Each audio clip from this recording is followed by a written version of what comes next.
Hey ho, let's go.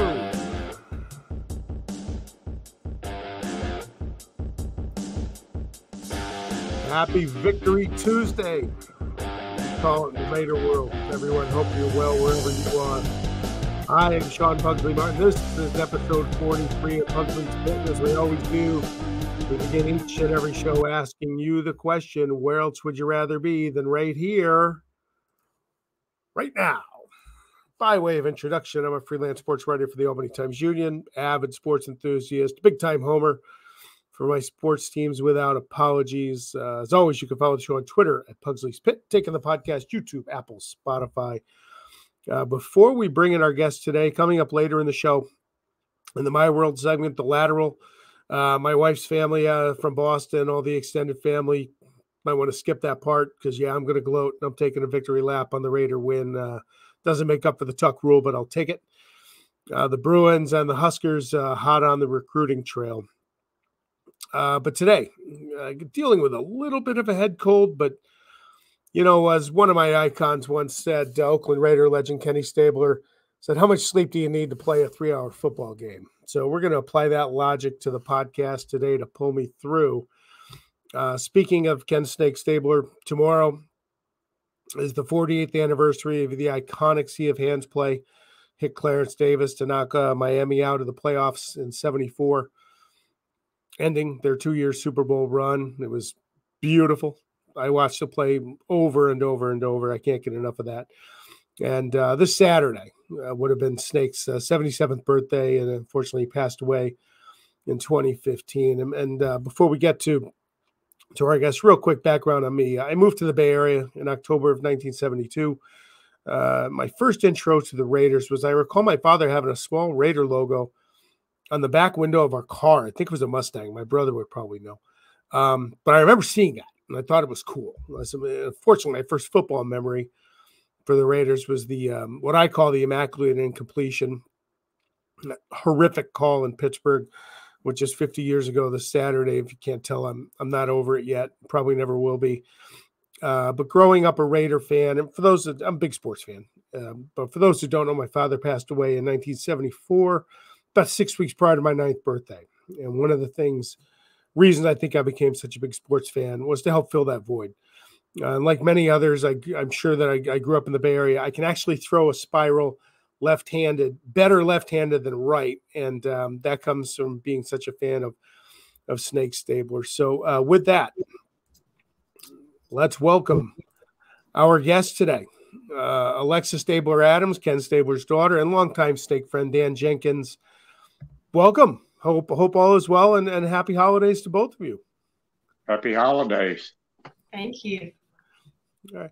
I'm just curious. Look, his playing career speaks for itself. Hall of Fame should have been a long time ago. Shouldn't have had to wait that long, but that's for another day.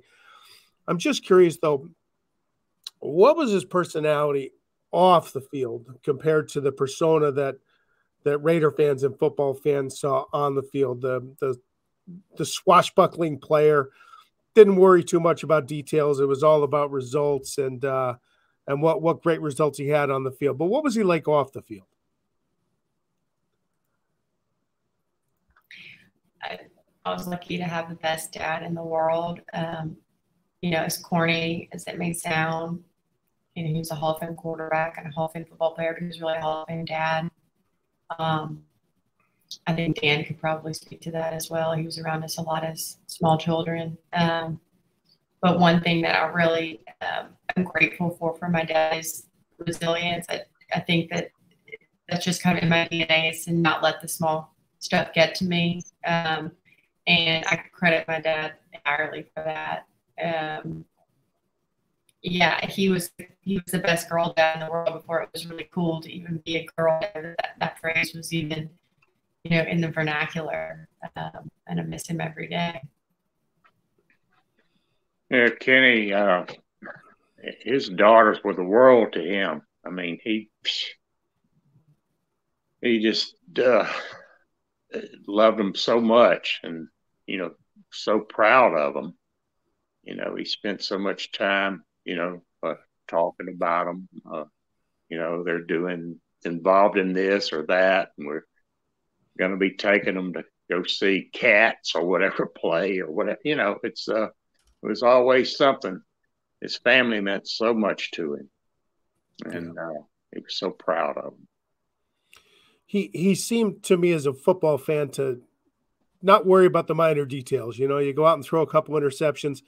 That's okay. Fourth quarter, back in the 70s, Roger Staubach had the nickname Captain Comeback, but anybody that watched football back then knew that Ken Stabler was the most dangerous quarterback in the league with 2 minutes left and a football in his hand, needing a touchdown.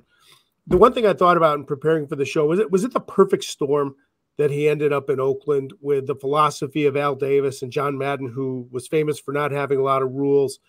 And I wonder, would he have worked well with Tom Landry's Dallas Cowboys, the corporate button-down image, everything's really serious, or he was just the perfect fit in the right organization at the time? That's how it looks to me from a peripheral.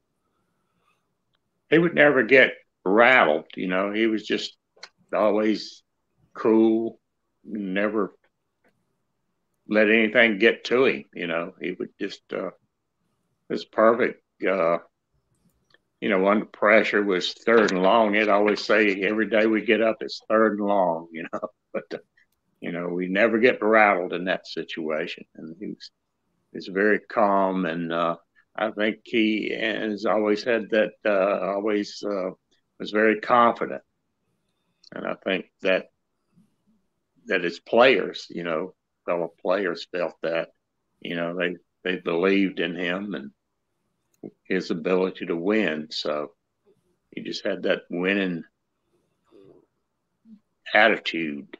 So yeah, I think Oakland was probably the perfect spot to land. It's really interesting, I think, when you compare the University of Alabama, where my dad played college football, and Oakland, and the culture of both the cities and the communities surrounding it, and the University of Alabama as an institution and the Raiders as an organization. I don't know that you can get much more different. Both have, of course, rich histories of winning and tradition and excellence, but Alabama and Tuscaloosa, very conservative, love their football, but I went to college there, and it's, you go to game day in Tuscaloosa on Saturday and people are dressed in a blazer and a sport coat or a very nice dress and very, almost dressed for church, at least at the student level. And in some sense, it is church for people in Alabama. We don't have a professional team, so it is a religion. And then you go to a Raiders game, and I think some small children would be scared to even walk in.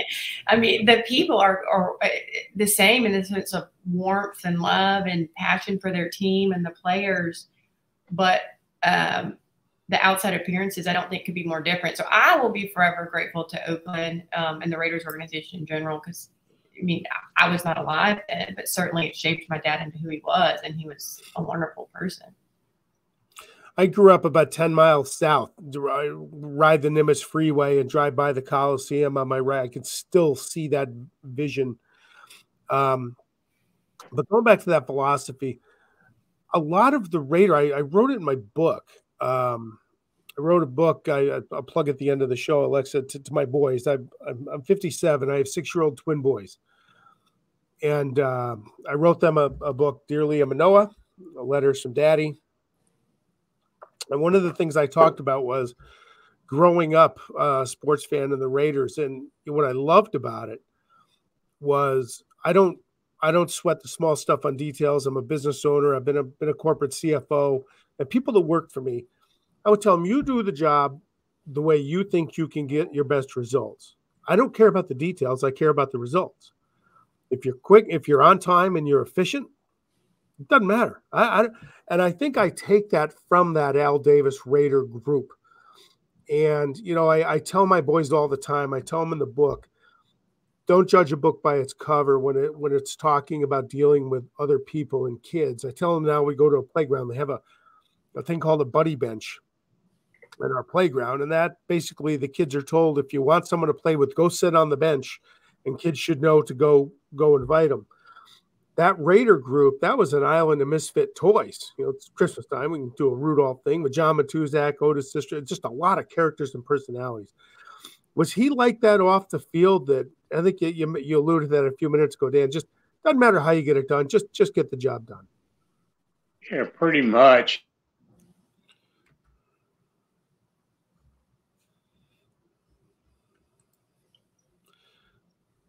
Oh, I think Dan froze up on us a bit. Alexa, you want to take that? Well, we clear Dan's phone. Sure. So I love the idea of the did you say buddy bench? Yeah, I love that. I think my dad would have loved that too. Yeah, I don't know that those group of players could exist in today's NFL. Probably not. Yeah, I work in football. I have an agency practice. I work with players, and with social media and the constant scrutiny on these guys and the emphasis on off the field and what you do in your spare, what you do and don't do in your spare time, substance testing, all that. I don't know that. I think that team and those players are a relic of a different version of the NFL. But I think that makes it all the more interesting and is such a integral part of the Raiders organization and the great teams of the NFL. But my dad always spoke really highly of his teammates, very cognizant of the fact that his career would not be possible without them. And, the quarterback gets a lot of the adoration, attention, and, it's the hero of the team, so to speak. But he always made it known that that's, it takes everyone. Dan, looks like you're unfrozen. Did you have something you wanted to add to that?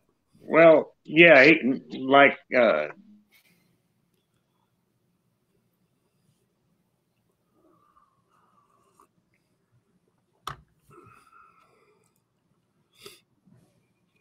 let's come back to that. Hopefully he'll unfree. There he is.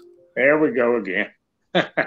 We'll just stay with it. Anyway, anyway, he was always very complimentary of his teammates. He always emphasized how important they are. Only as good as the people around you. And he always praised his teammates. He loved them, loved playing with them. Always loved that cast of characters, he always called them. Yeah. Alexa, did he talk about his playing career a lot as you were growing up, or was it kind of living in the now? I know he was with Alabama, part of their broadcast team for years, and stayed close to home in Tuscaloosa. But did he talk about the NFL much?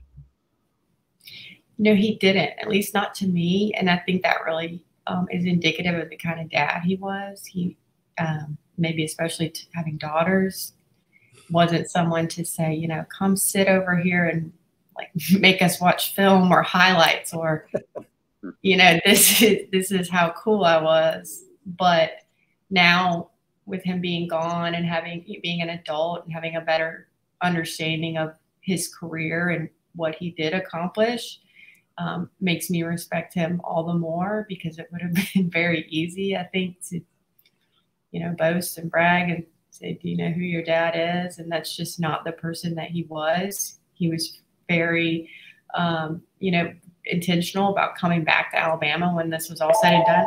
Sorry, that's my office fan. He, probably could have gone and lived anywhere. Football gave him a life that he otherwise almost certainly never would have had, but he's just very much salt of the earth, come back home to Alabama and raise your kids type of guy. I wish I could, honestly, now that he's gone, I wish I had lots of stories about the NFL that he told me, but he was honestly just shuffling us to ballet or to the grocery store, to the fair, or to the Britney Spears concert, what girl dads do. And so that's not something I can provide much insight on, because he was just busy, cleaning up our messes and being dad. Yeah. What did you get a sense of being back in the Alabama community after his playing days? What that meant to him, staying close to home and his roots? Yeah, you know, my dad lost his father at a pretty young age too, like you did, and I'm so sorry to hear that. And so I think the University of Alabama, he was extremely close with his mother, but I think Coach Bryant was almost kind of a father figure to my dad, his college coach, which he probably needed, somebody to try to keep him in line. But Alabama was very much home to him. I have so many memories. I think my sister can speak to that as well, spending so much time in Tuscaloosa as a child. Some of my earliest memories are at Alabama, and you know, it had a huge impact on our family. My sister and I both ended up, I didn't even apply to any other colleges, and my sister and I both graduated from Alabama. But you know, it's such a huge part of the culture here, and they treated him so well coming back. I mean, you know, when we were kids, he hadn't played for Alabama in 30 or 40 years. Yeah. And they welcome him home every time. And just that the Southern hospitality it was always there. And I think a recognition of those who helped get the program where it is today it was very present.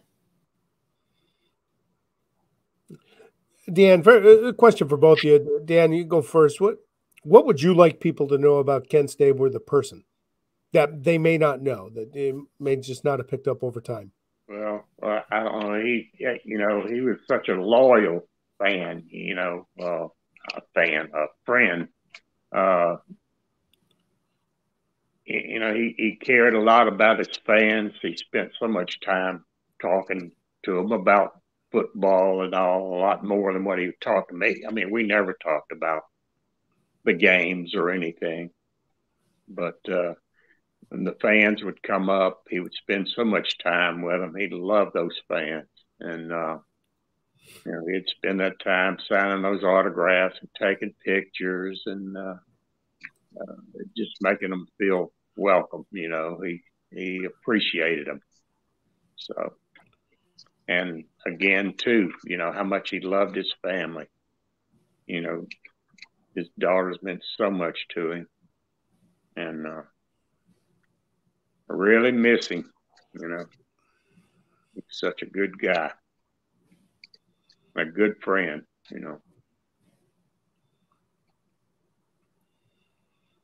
Alexa, how about for you? What would you want people to know? Like I said, other than what people already kind of know out in the press or know from his playing days. Well, maybe to try to end on a lighter note. One thing now that I have a little bit of time behind me, he always carried a yo-yo around with him, which is funny.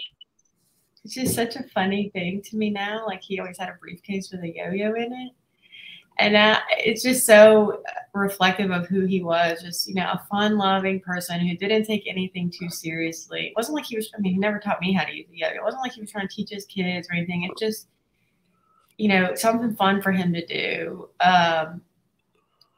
He was just a lot of fun, and just as a football player and as a person. And I think he was just, a typical kid from Alabama, from very humble means, that was just born with the ability to throw a football really, really well. But at the end of the day, he never lost that sense of who he was. And again, working with players today, he's just a different type of person who, one time said, it's when they stop asking that you need to worry. And I never saw him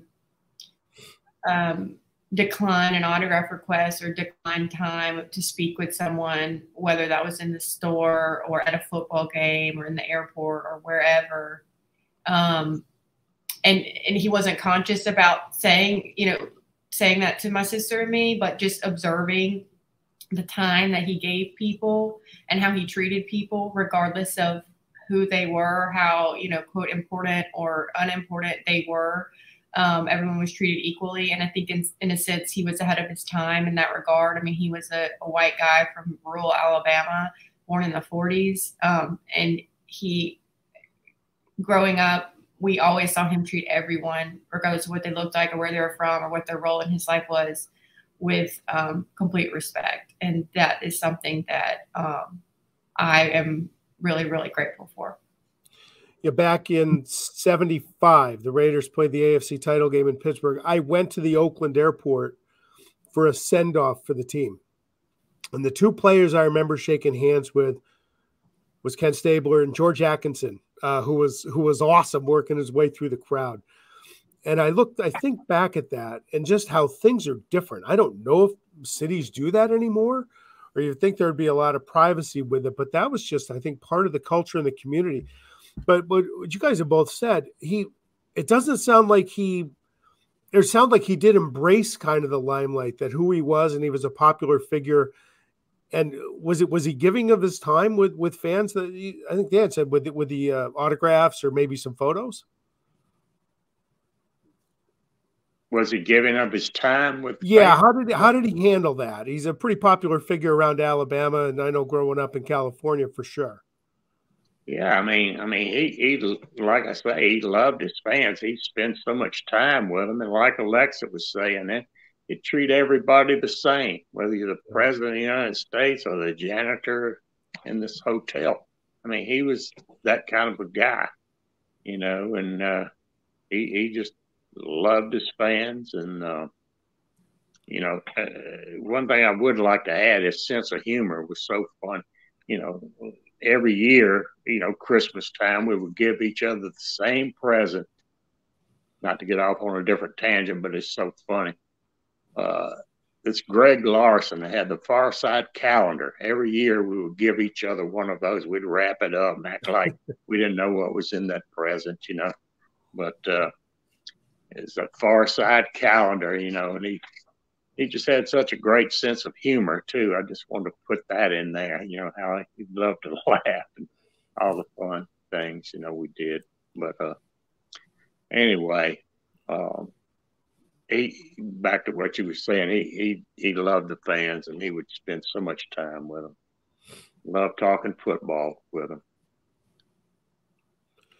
Alexa, have you ever gone back and watched The Football Life, Ken Stabler? I've watched it. I could probably narrate it. I've watched it so many times. It was my introduction to you. And going back to your speech you gave at the Oakland Coliseum after he passed. And have you ever gone back to watch that, or maybe since he passed, go back and look at anything your dad did on the field? There's so many videos available now.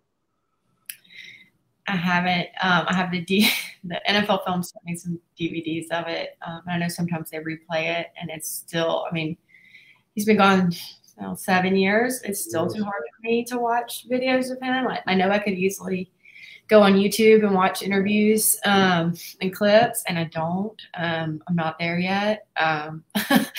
My son is 1, so maybe by the time he's old enough to sit down and watch that, and maybe get a sense of what it is and who he is, I'll do that. Maybe I'll save it for then. But to answer the question, no, I haven't. All right. Well, look, Alexa, let's get into what are you doing now? You're a player agent now. Tell everybody about what you're doing there. Yeah. So, my day job is I'm a lawyer. I practice law. My husband and I practice law together, but I also I'm a certified NFLPA certified player agent. So I do represent players with respect to their playing contracts in the NFL. That is wholly because of my dad. I never had any aspiration or intention of working in football. But when he passed away, I thought, I was frankly very angry at the world.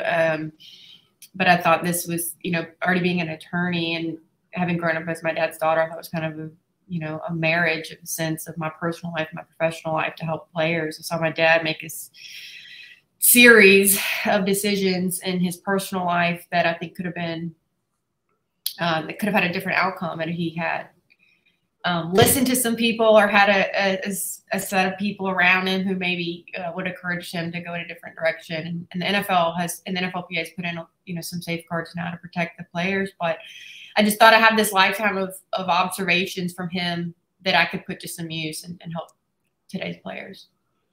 That's great. Look, both of you, first of all, Merry Christmas, but just from a longtime Raider fan and Snake Stable fan, thank you for taking the time today. And just, if you haven't heard this from other fans, I can't thank your dad. So I'm going to thank both of you for just a lifetime of not just memories, but just philosophies that I gained from being a Raider fan and a Ken Stabler fan, because I think it helped shape me into who I am. And look, I'm not perfect. I'm perfectly imperfect, if anything. But, at the end of the day, it's all about results. So thank you to you and your families and everything else. And have a great Christmas. Thank you, Sean. We appreciate it. Thank you. Thanks for supporting that. All right. Well, listen, I'll let you guys go now. I really appreciate your time. I'm going to go gloat about the Raider win over the Patriots on Sunday now for a little bit. Enjoy. All right. Take Thank care. you. Bye-bye. Bye now. Oh, boy, that's something else. I could get a little teary-eyed at the end there. So, Jacoby Myers. God, I actually feel bad for this dude. He's just trying to make a play. He didn't. Well, he did. So I'm trying to think of what are they going to call this play? The worst lateral ever? I think that undersells it. I've heard, I think on the Rich Eisen show, the dumbest play in NFL history. Stephen A. Smith also. Maybe.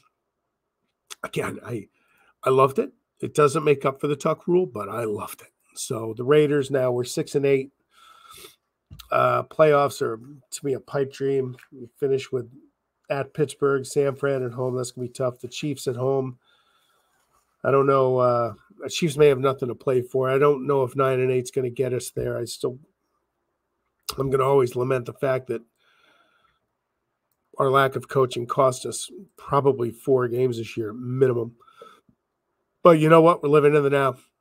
We didn't do a show last week coming off that Ram disaster. That was horrible, but I'll take that win on Sunday forever.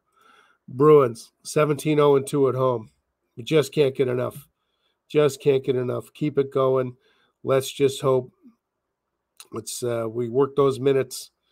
Keep getting some great goaltending from Omar. Swayman's back from injury now. Work them both in. Keep some of those legs fresh. You got some older legs there, but keep it going. I mean, Jesus, it's December 20th. What people had thought was going to be who knows what kind of year it was going to be with the Bruins. And, you go back to the playoffs, and was Bergeron going to retire? Bruce Cassidy was the coach. People thought the Bruins were, even when Bergeron came back and David Krejci signed, you fire the coach. Some people were saying the Bruins weren't even going to make the playoffs. Well, we're doing good now, but it's a long season. But let's keep it going. Lincoln, Nebraska. Matt Rule, dude. Look, I'm biased. I'm a Husker homer. I don't recall ever, not that I've paid a lot of attention to this, but I am now, a coach going so far out of his way to ingratiate himself with the fan base and learning the culture of Nebraska. As Alexa and Dan both said, in Alabama, the Crimson Tide with Nick Saban, that's the only game in town. Well, yeah, Auburn, but it's Alabama's. Alabama rules that state. So college football is a passion in places like Tuscaloosa and whatnot, in Lincoln, Nebraska. And Matt Rule has just done a great job. I'm following him every day. Looks like he's got a good coaching staff, but they are nailing recruits, it looks like. A lot of recruits that people say they want, they're getting them, and they seem to be getting all of them. And part of that credit, I think, goes to Matt Rule. He's driving around the state, taking it in, taking pictures of where he's having dinner and posting it on Twitter, and then people are eating that up. So I don't know if it's genuine or not. I don't know the guy, but I'll tell you what, PR-wise, he's off to a great start, and can only get better. Dylan Raiola, the number 1 recruit in the class of 24, decommitted from Ohio State, and now everybody in Lincoln's going nuts. His uncle, Donovan's the offensive line coach, the only coach retained off of the previous staff by Matt Rule. Wouldn't that be awesome? Wouldn't that be awesome if Dylan Raiola came to Lincoln? So we'll see how it goes. Shameless plug. I showed it before. Dear Liam and Noah, Letters from Daddy. Books you can find it on Amazon. And this is our last show before Christmas. Actually, the last show before New Year's. No school next week. I'm going to be home with my boys enjoying the holiday, so I doubt we'll get to a podcast next week. But for those of you celebrating, Happy Hanukkah, Merry Christmas. well, however you choose to celebrate, that's awesome, and hope you have an awesome holiday season from us to you here at Pugsley Spit. So we'll catch you in the new year. Happy 23, and we'll catch up to y'all then. Go Raiders. Go Huskies. Go Bruins. Keep it going. Bye now.